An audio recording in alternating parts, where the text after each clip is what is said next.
Het Surinaams onderwijs moet gered worden.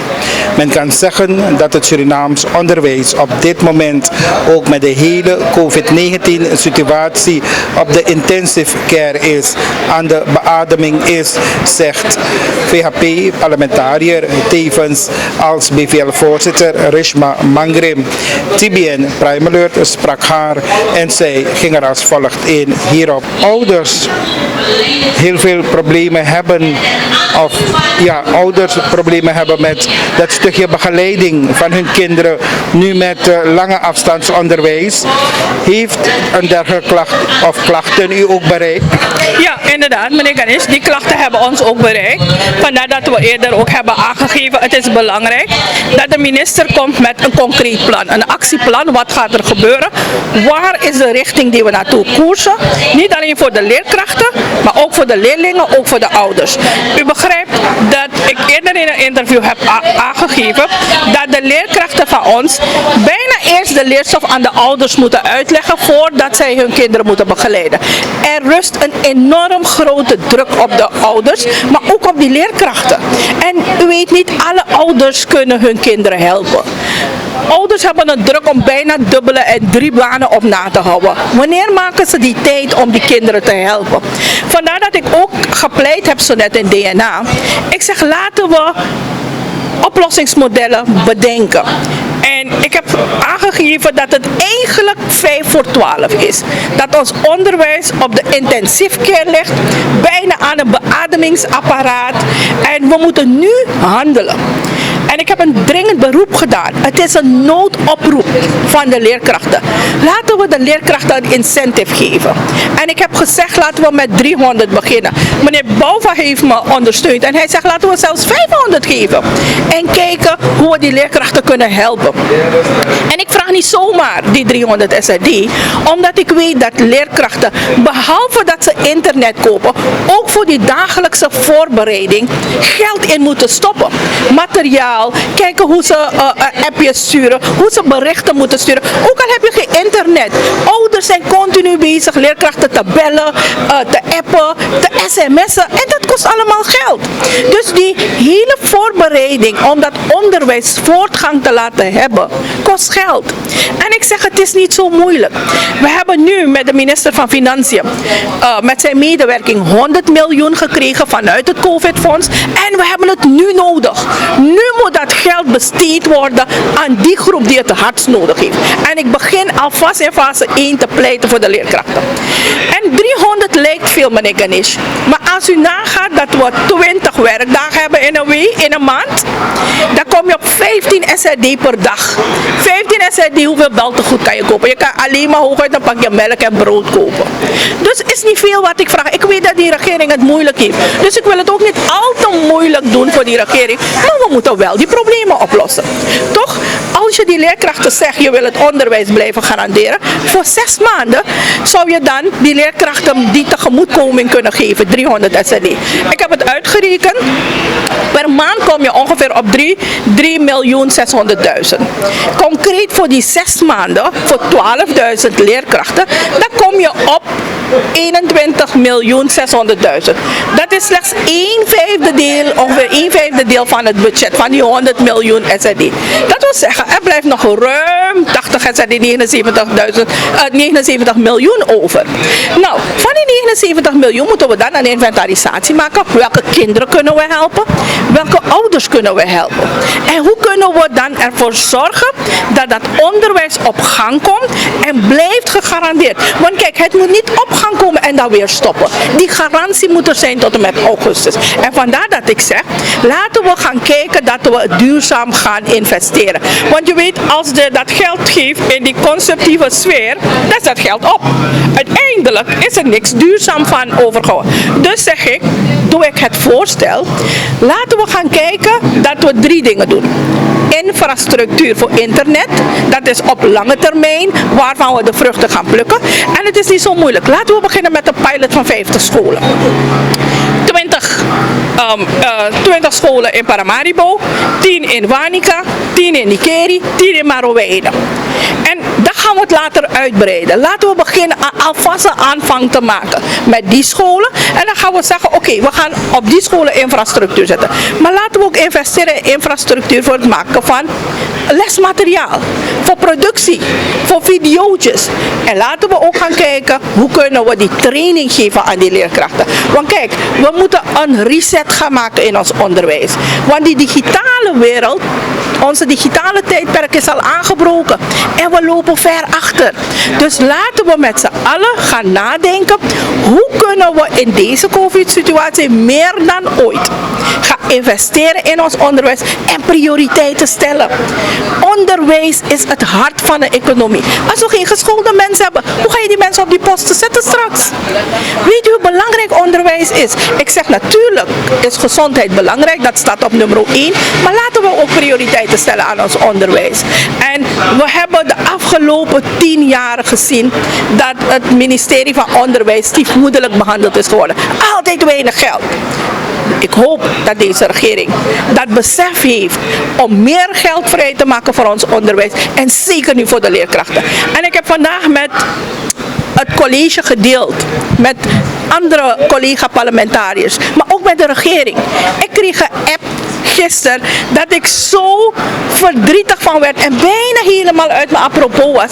Gewoon een leerkracht van EBGS onderwijs stuurt een app voor me dat het er zo moeilijk wordt gemaakt door EBGS dat ze bijna het eind wil maken aan haar leven. En het zijn dergelijke apps die ik elke dag krijg. Weet u, voordat ik naar DNA kom, heb ik op zijn minst 20 leerkrachten die me bellen. Op zijn minst. En dan wil ik niet zeggen hoeveel ik nog 's avonds krijg. Van voorzitter, dit gaat niet goed. Dat ik frustreer. Ik krijg ruzie thuis met mijn gezin. Ruzie thuis buiten met collega's. Moeten we dit hebben? Elk leven is ons één te veel. En wanneer leerkrachten me zeggen, ze zijn zodanig ontmoedigd en radeloos dat ze niet weten wat ze moeten doen, dan moeten we aan de bel gaan trekken. Dan moeten we aan de bel gaan trekken. En daarom heb ik het gedeeld met onze hoogste college van staat. Zodat mensen weten. En het is niet vanaf nu dat zich afspeelt.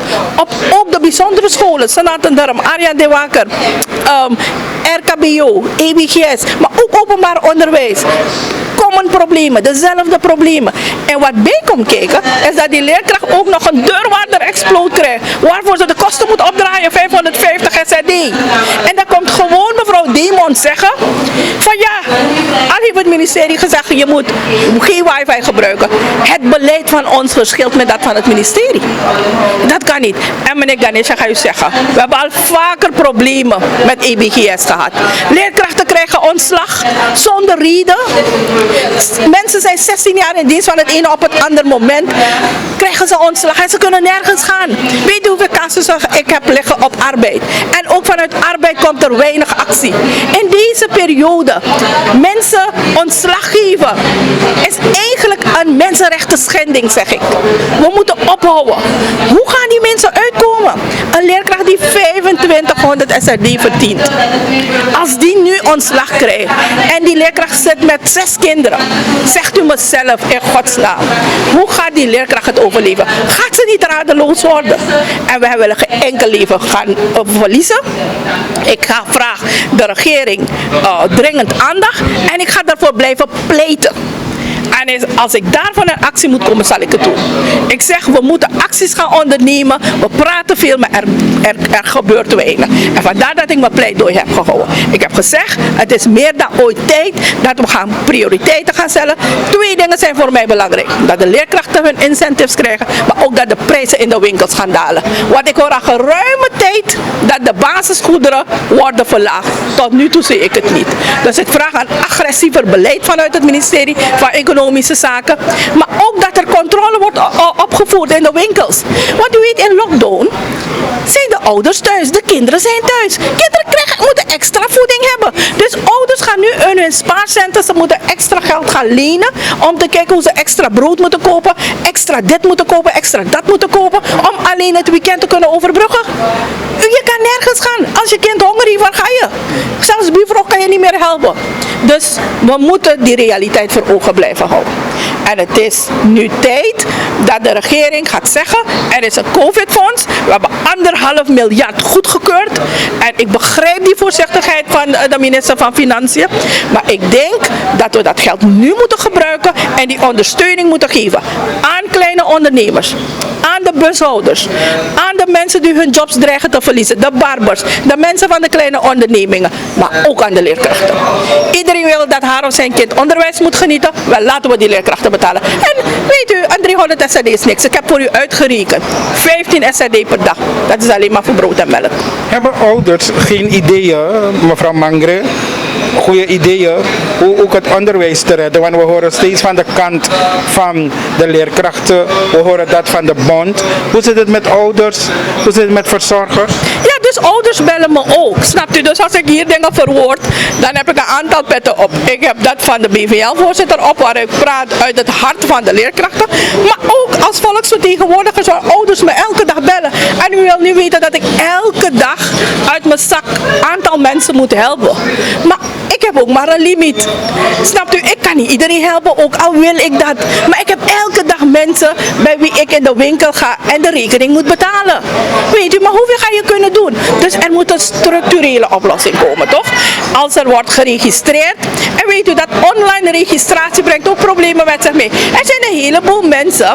Kijk, de mensen zijn ook niet zo hoog ontwikkeld. Zelfs een heleboel mensen nu zijn digibet. Toch, ze weten nog niet eens om te gaan met een laptop. Dus als mensen online moeten gaan registreren, vormt dat een drempel om aan die vergoeding te komen. Dus ik denk dat er op een andere manier gekeken wordt hoe die registratie effectiever kan gebeuren. Kijk, mensen die online gewend zijn, doe dat online. Maar breng ook in kaart welke mensen hebben het nodig. En hebben niet eens een laptop, hebben niet eens een wifi. Want dat gaat ook daar blijven komen kijken. Want het is mooi om te zeggen, ja, mensen moeten zich online registreren. Maar als ik niet eens internet thuis heb, als ik niet eens een device heb, een smartphone, ga je niet kunnen registreren. Laten we elkaar niet voor de gek houden. Dus ik denk dat er naar een alternatief moet worden gekeken. Hoe kunnen deze mensen die zich registreren wel aan dat geld komen? En het is ook niet veel geld. Het is echt om jezelf in leven te houden. Dat is het. Een andere klacht dat ons heeft bereikt, mevrouw Mangre, is men weet nog steeds niet hoe er getoetst zal worden. Ouders zijn nu bezig met kinderen thuis, leerkrachten zijn bezig met hun studenten op de middelbare scholen, maar men weet nog steeds niet hoe dat gecorrigeerd en of getoetst moet worden. Ja, dus nu moet ik aangeven dat ik voor woensdag 10 februari een uitnodiging heb gehad van het ministerie van Onderwijs om mee te doen aan een Zoom-meeting. En ik ga dat aanhalen, omdat ik een voorstander ben om de kwaliteit van ons onderwijs te blijven behouden en te blijven garanderen.